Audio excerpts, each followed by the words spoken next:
ঝিনুকের রান্নাবাড়ি চ্যানেলে রান্না পুজোর দ্বিতীয় পার্টে সকলকে স্বাগত জানাই।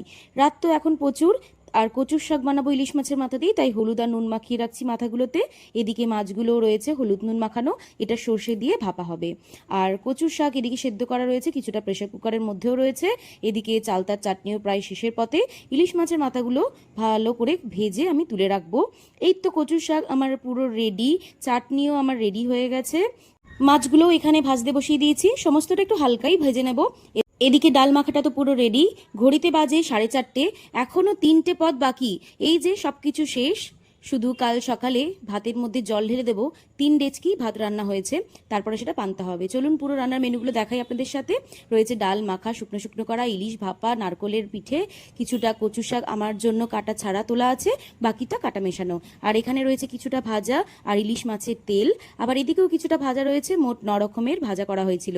চালতার চাটনি আর রয়েছে গুড়ের বাতাসে দেওয়া পায়েস। ব্যাস দেখুন, এই করতে করতেই 6টা বেজে গেছে, শরীর একদম শেষ।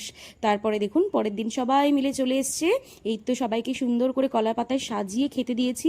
তাহলে বলুন তো কেমন লাগলো আজকে আমাদের এই রান্না পুজোর আইটেমগুলো আর তারপরে সাজিয়ে দিয়ে খাওয়ানোটা। ভিডিওটি যদি ভালো লেগে থাকে তাহলে একটা লাইক শেয়ার সাবস্ক্রাইব করে পাশে থাকবেন। সবাইকে টাটা।